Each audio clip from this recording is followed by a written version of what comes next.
Assalamu alaikum students. I hope you are all fine, safe and sound. I am Adiba Hanif, your social studies teacher. Today we are discussing about your geography book unit number 1 our planet the earth. आज जो हमारा chapter number 3 fresh water, इसका आज हमने topic करना है conservation of water. हम water को कंजर्व कैसे कर सकते हैं। Let's start lecture. हमारा जो क्वेश्चन है वह just ways to conserve water. Water को जो कंजर्व करने के बचाने के तरीके बताएं। हमें क्या करना चाहिए, check your toilet for leaks. हमें अपने टॉयलेट को चेक करना चाहिए कि वो लीकेज नहीं हो रहा। इससे तो एक तो वाटर क्या होगा, वेस्ट होगा, और दूसरा क्या होगा, जो बाकी वाटर है वो पल्यूट होने का भी खदशा है। Take shorter shower.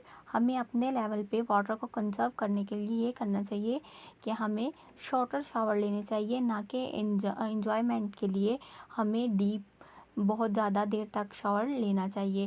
उसके बाद हम बेसिकली हमारी आदत होती है, हम जब ब्रश कर लेते हैं या शेविंग वगैरह करते हैं मर्द, तो वो टैप को खुला छोड़ देते हैं। तो हमें चाहिए कि हमें उन टैप्स को बंद रखें, और लॉन्ड्री और बर्तन वगैरह धोते वक्त हमें क्या करना चाहिए, पानी का कम इस्तेमाल करना चाहिए। उसके बाद हमारे पास ऐसी कुछ स्ट्रेटजीज़ होनी चाहिए जो कि यूज्ड वाटर को रिसाइकल करके अगेन यूज़ के काबिल बना सके। हमें अपना इरिगेशन सिस्टम इम्प्रूव करना चाहिए और वाटर को पोल्यूट होने से बचाना चाहिए।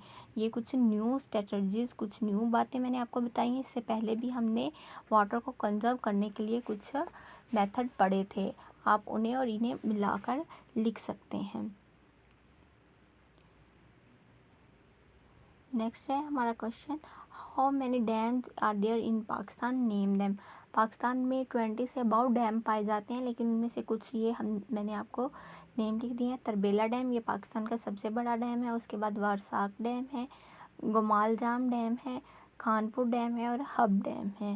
उसके बाद डैम होते क्या, बेसिकली वाटर को स्टोर करने के लिए एक जगह की तरह होते हैं। हमने डैम पर एक पहले लेक्चर मैंने आपको दिया हुआ है। तो बेसिकली वाटर को कंजर्व करने के लिए हम जो आर्टिफिशली जगह बनाते हैं उसे हम डैम बोलते हैं। आगे है डेजर्ट, व्हाट इज़ डिसैलिनेशन। तो डिसैलिनेशन क्या होता है, is a process by which the salt in the sea water is removed through distillation और using membrane filtration। मतलब इसमें क्या होते हैं, मुख्तलिफ मेथड यूज़ करके जो सी वाटर है उसका साल्ट क्या किया जाता है, ख़त्म किया जाता है। तो ये वाटर को क्या करना है, कंजर्व करने का मतलब वाटर को यूज़ेबल बनाने के लिए हम क्या है, हम सी वाटर को यूज़ नहीं कर सकते। इवन क्या हम लॉन्ड्री वगैरह के लिए भी सी वाटर को यूज़ नहीं कर सकते। तो इसके सॉल्ट को कम करने के लिए जो प्रोसेस यूज़ होते हैं उसमें डिसैलिनेशन शामिल है।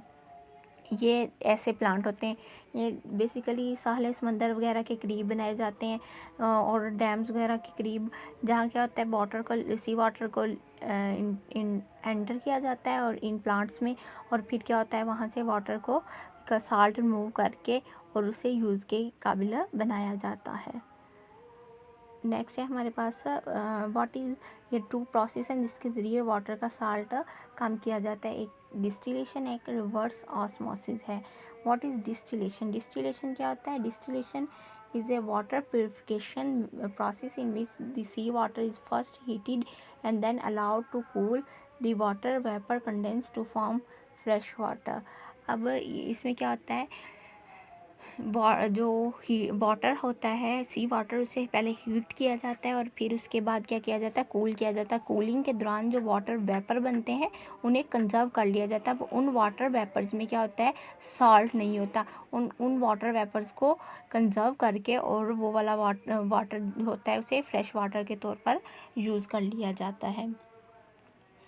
ये हमारे पास है, ये जो प्लांट है ये कौन सा है, ये डिस्टिलेशन का प्लांट है। उसके बाद हमारे पास नेक्स्ट है reverse osmosis. In reverse osmosis method water molecule are forced through semi permeable membrane, the salt molecule can not pass through the membrane. अब क्या होता है, इसमें जो वाटर मॉलिक्यूल हैं उन्हें फोर्स किया जाता है कि मेम्ब्रेन में से गुजारने के लिए, और वो मेम्ब्रेन इतनी बड़ी होती है कि उसमें जो साल्ट के मॉलिक्यूल क्या होते हैं, नहीं गुजर सकते। And left behind so water through the membrane the fresh water, और जो मेम्ब्रेन से पास करता है वो क्या होता है, हमारे पास फ्रेश वाटर होता है। ये देखें, ये क्या है, यहाँ मेम्ब्रेन्स, ये देखिए ये सारी मेम्ब्रेन्स हैं।